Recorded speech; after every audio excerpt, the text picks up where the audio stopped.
Hello, my YouTube family. Assalamu alaikum. Welcome to my channel Believe in Your Cooking. दोस्तों, जब ठंड में हम गाजर का हलवा बनाते हैं ना, तो गाजर का हलवा बनाने में जो सबसे ज़्यादा डर लगता है वो है गाजर को घिसना। इस ठंड के मौसम में जब गाजर को ठंडे ठंडे गाजर को जब घिसना पड़ता है ना, तो ये बहुत परेशानी की बात लगती है और लोग ऐसी हालत में गाजर का हलवा बनाना छोड़ देते हैं।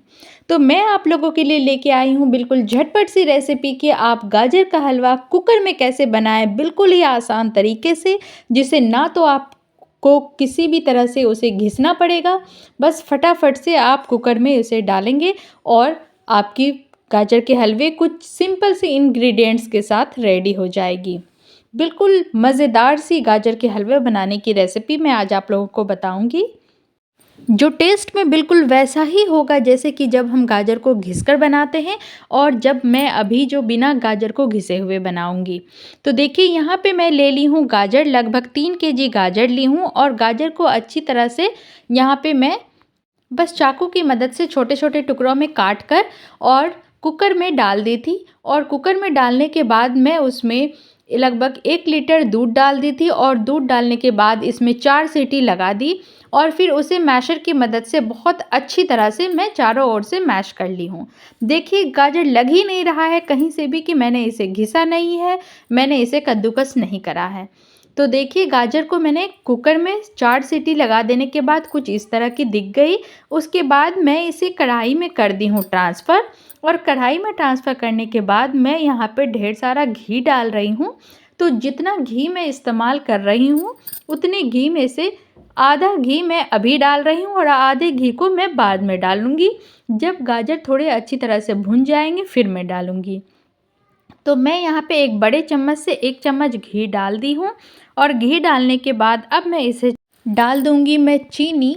बिल्कुल ही वैसी ही आपको गाजर की हलवे की टेस्ट मिलेगी जैसे कि मैं आज भी बिल्कुल बराबर से फटाफट से इसमें सारी इंग्रेडिएंट्स ऐड करूँगी और बस इसकी अच्छे से भुनाई करूँगी। बहुत अच्छी तरह से स्लो फ्लेम में या फिर मीडियम फ्लेम में आपको गाजर को खूब अच्छे से इन सारे इंग्रेडिएंट्स के साथ पकाना है और आपके हलवे रेडी हो जाएंगे।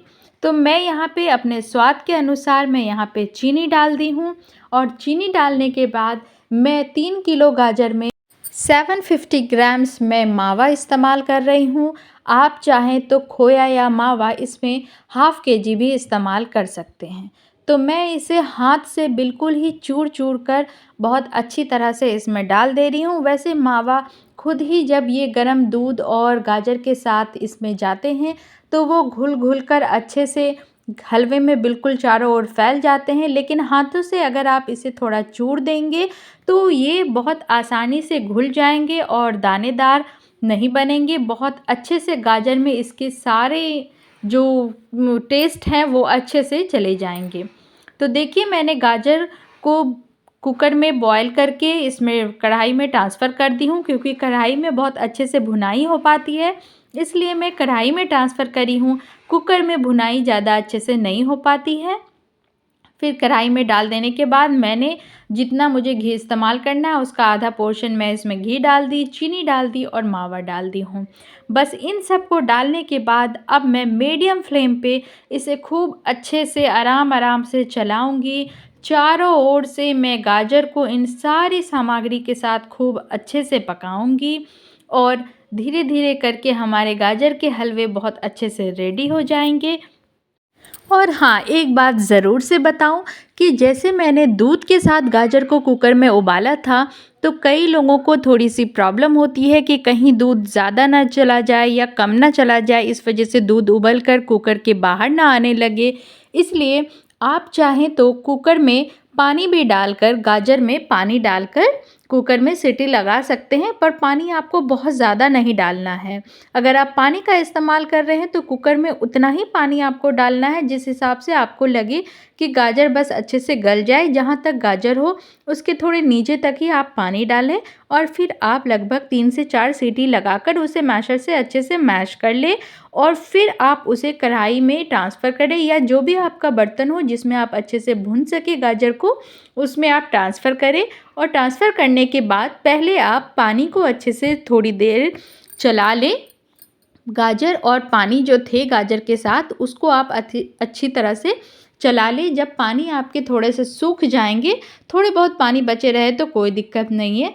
तो जब गाजर अच्छे से थोड़ा सा रोस्ट हो जाए तो फिर आप उसमें दूध ऐड कर देना, और दूध ऐड करने के बाद फिर आप मीडियम फ्लेम पे उसे धीरे धीरे पकाते रहना। तो इस तरह से भी आप कर सकते हैं। देखिए यहाँ पे लगभग 50% गाजर अच्छी तरह से भुन गए हैं। यहाँ पे अभी बहुत सारे इसमें मॉइस्चर हैं। तो फिर मैं यहाँ पे डाल दे रही हूँ 3 से 4 हरी इलायची को हाथों से फोड़कर डाल दी हूँ। आप चाहे तो हरी इलायची का पाउडर भी यहाँ पे इस्तेमाल कर सकते हैं।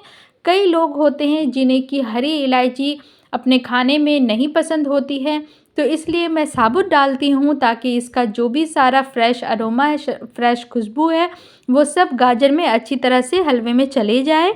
और जब जिनको ना पसंद हो तो जब हम उससे सर्व कर रहे हो तो हम निकाल सकते हैं आसानी से। और जिनके पास मावा नहीं हो, खोआ नहीं हो, तो आप ये भी कर सकते हैं। अगर आपके घर में फ्रेश मलाई है और बहुत ही अच्छी सी गाढ़ी सी दूध की अगर मलाई है तो आप वो भी इस्तेमाल कर सकते हैं। उससे भी आपका हलवा उतना ही स्वादिष्ट बनेगा, उतना ही अच्छा बनेगा, किसी तरह का टेस्ट में अंतर नहीं आएगा। तो चलिए देखिए यहाँ पे हलवे बहुत अच्छे से भुन गए हैं। तो फिर मैं यहाँ पे डाल दी हूँ ड्राई फ्रूट्स। ड्राई फ्रूट्स में मैं इस्तेमाल कर रही हूँ काजू, बादाम और किशमिश। आप अपने पसंद का और भी ड्राई फ्रूट्स इसमें इस्तेमाल कर सकते हैं। फटाफट से बन जाने वाली कुकर में ये जो हमारे गाजर के हलवे हैं, ये देखिए बस बहुत ही ज़्यादा लज्जत के साथ दिख रही है। देखिए कितनी ही दानेदार बनकर तैयार हो गई है। ये बिल्कुल भी नहीं लग रहा है कि हमने इसे घिसा नहीं है। तो हमारी गाजर को घिसने की प्रॉब्लम सॉल्व हो गई। तो हमारी ये मुंह में घुल जाने वाली गाजर के हलवे की रेसिपी को ज़रूर ट्राई करें। वीडियो को लाइक कर दें, चैनल को सब्सक्राइब कर दें और शेयर करें।